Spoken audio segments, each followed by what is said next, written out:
Hi, my name is Liz Leach-Murphy from Imagineer. This is an explainer video for the decision-making agreement. If you visit the Imagineer website, we have a range of resources, which includes a suite of templates that have been designed to assist anything that's happening around self-direction, self-determination, and person-centered approaches.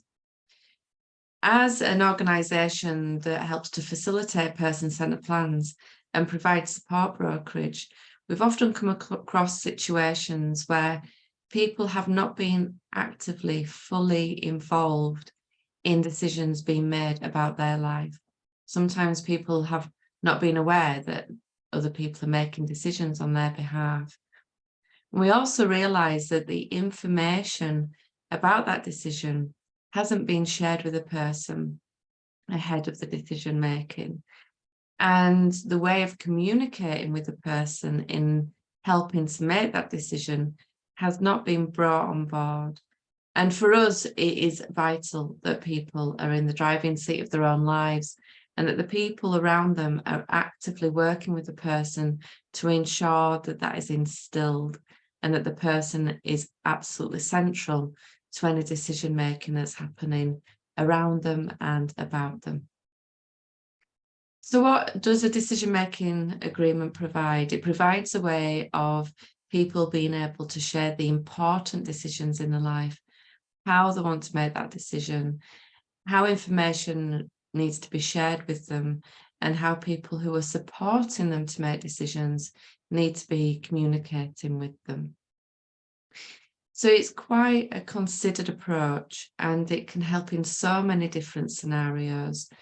We understand that the decisions in our life with regards to achieving quality of life isn't always just the big decisions.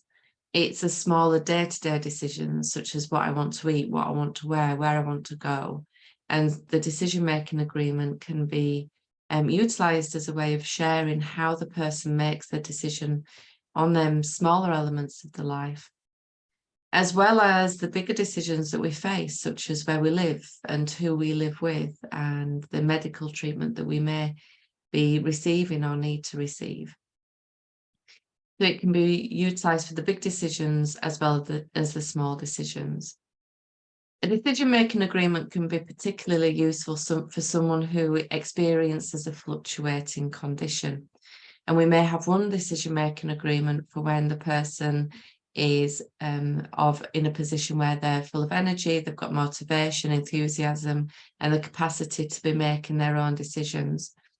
And a second decision-making agreement for a time when the person isn't in that place and they're lacking the motivation, energy, or their ability to make decisions. So we have two different decision-making agreements working in parallel, and the people around the person would use the one that's relevant at any particular time.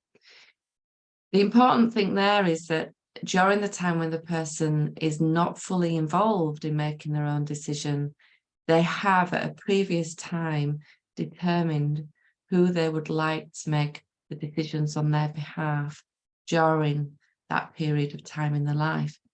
So there's still an element of choice and control being exercised. A decision-making agreement can be incredibly useful for people with long-term terminal health conditions. It can help to record the information about the decisions that are important so that the people providing support at the later stages of the person's life and the end-of-life care can use the information that's been shared in the decision-making agreement to help inform the way support and care is provided. Another way it's useful is in the instance where somebody has determined for someone to act on a legal capacity on their behalf. That could be a power of attorney or a guardianship.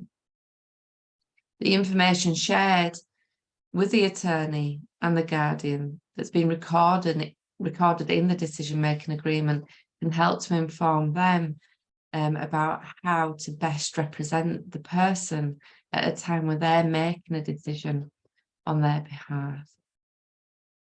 And finally, The decision-making agreement completely aligns with the principles of the Mental Capacity Act, especially the principle of assuming capacity, but then also, secondly, making sure that the information for the person to make a decision is shared in an accessible way, in a manner that the person can be fully involved. Equally, the decision-making agreement, if it reaches the stage of a best interest meeting, can help to inform the discussion that happens at that time. So we hope you find that useful. Please download it and use it. And we'd really encourage any feedback that you have to give us. Thank you very much.